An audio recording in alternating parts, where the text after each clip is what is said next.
Je voulais vous présenter aujourd'hui une petite compilation des punchlines de Jordan Bardella. J'en avais fait deux trois avant sur cette chaîne et elles avaient fait plus de 100 000 vues. Mais je les ai supprimées parce que c'était en qualité pourrie, avec des filtres pourris, un micro pourri, un son pourri. Et malgré tout, plus de 100 000 vues, hein.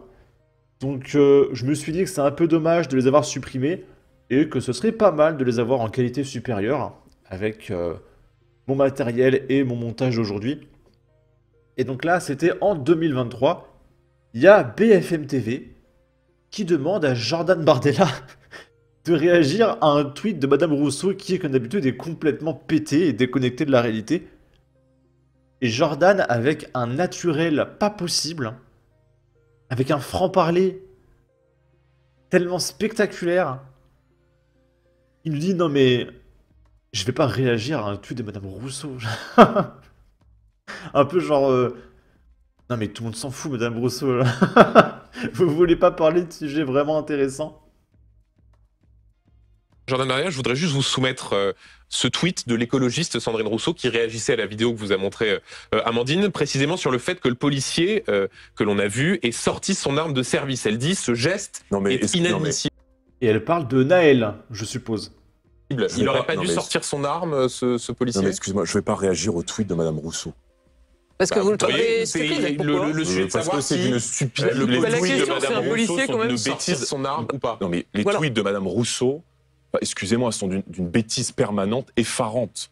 Je veux dire, que Madame Rousseau aille mettre un uniforme de la police nationale et qu'elle aille déambuler dans les cités de notre pays, qu'elle aille face à des militants d'ultra-gauche se tenir avec un uniforme de la police nationale. Et probablement qu'après l'avoir fait, Madame Rousseau changera d'avis. Mais j'imagine que le jour où Madame Rousseau, ce que je ne souhaite pas, se fera cambrioler, j'imagine qu'elle appellera le 17 en premier. Mais pour en revenir Non mais si Sandrine elle met un gilet pare-balles, elle tombe par terre à cause du poids du gilet.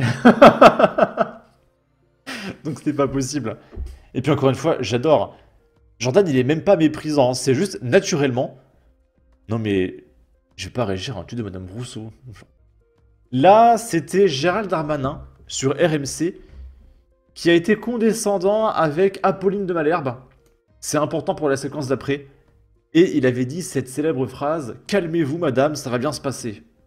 Regardez votre logo, je pensais qu'on était sur CNews, mais en fait, on est bien sur BFM. Mais je vois pas le rapport. Vous ne dites pas non plus, et Mais ça je vois c'est pas le terrible. rapport. Bah, parce que vous ne dites pas Mais non je vois plus. pas le rapport. La Je vous baisse. parle en Est-ce que vous me laissez parler, je vous parle madame en l'occurrence des Madame. atteintes aux Non, personnes. mais votre présentation, elle est très rapide et un peu populiste. Bon, et c'est la franchement, alors là, difficulté. allez-y, essayez de Non, démontrer mais vous l'inverse. vexez pas, calmez-vous. Ce sont vos chiffres. Non, mais calmez-vous, madame, ça va bien se passer. Aujourd'hui, il y a une baisse de Je vous demande 30%. pardon.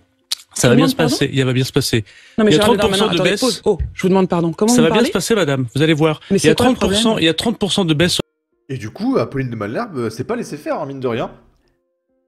Et quelques jours après, quelques semaines après, Jordan Bardella a fait un débat télé avec Gérald Darmanin et il lui a ressorti la même punchline. Si vous me permettez, parce que là, votre diatribe était bien apprise, mais excusez-moi, on ne peut pas, entre deux tours d'élection présidentielle, se concentrer que de phrases. Calmez-vous, monsieur Quand on a une Darmanin, ça va bien se augmentation, passer. quand on a une augmentation, ah c'est très drôle ça, c'est très amusant. Oui, c'est très drôle. Hein. C'est tellement bien envoyé. Là, c'est une référence, souvenez-vous, à Emmanuel Macron qui a fait un défi avec McFly et Carlito. Il a fait un concours d'anecdotes. Et Jordan Bardella nous a dit ceci. Emmanuel Macron n'aura réussi à relever qu'un seul défi, celui de McFly et Carlito. En fait, ce qui est très drôle, c'est qu'il le dit avec une grande stature, les épaules levées, il s'adresse à son public. Ça fait un peu grand homme, tu vois, qui dit quelque chose de super important. Mais en fait, c'est un clash. Ok. Emmanuel Macron n'aura réussi qu'un seul défi, celui de McFly et Carlito.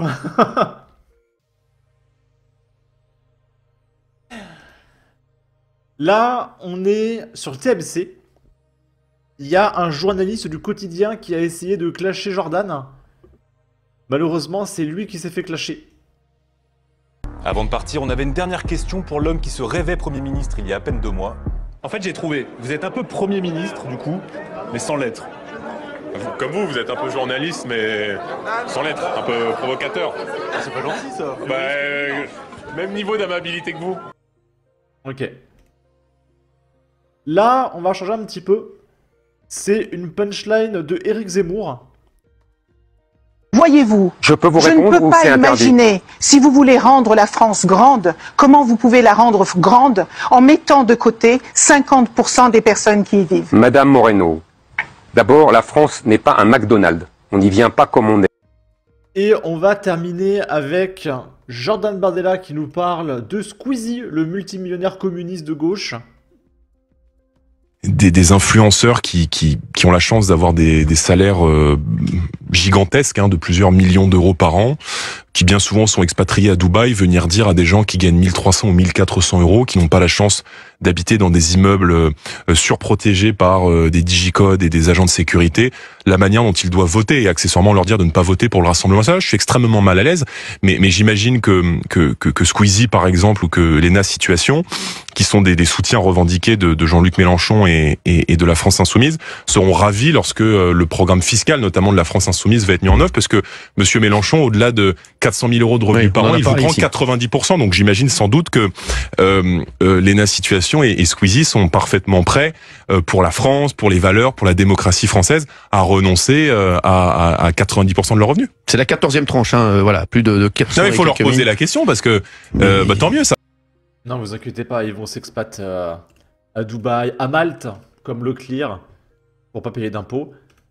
Par contre, j'ai jamais compris c'était quoi les vidéos de Léna Situation, c'est quoi son contenu? Parce qu'elle l'invitait partout, elle est multimillionnaire et tout. Elle fait une vidéo par mois, 2 millions de vues, 3 millions, ok. Cache-cache dans un musée, on dort dans le train le plus cher du monde. Génie me relook. Ok. Ok, bon bah écoute ça. Et du coup, oui, le programme du nouveau Front Populaire, c'est cette nouvelle tranche d'imposition.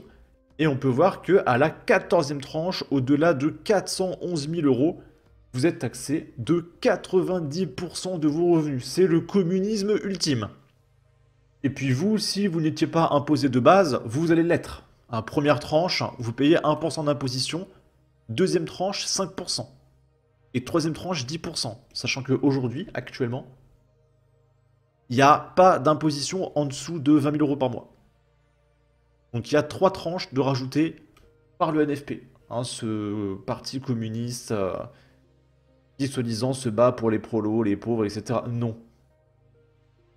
Ils veulent que les Français payent pour financer un électorat venu du bout du monde, qui eux ne vont pas payer, parce qu'ils sont pas français. Et puis eux, ils vont voter à gauche. Et puis les enfants, les criminels et tout, ils votent pour la LFI parce qu'ils comprennent rien, ils se renseignent pas.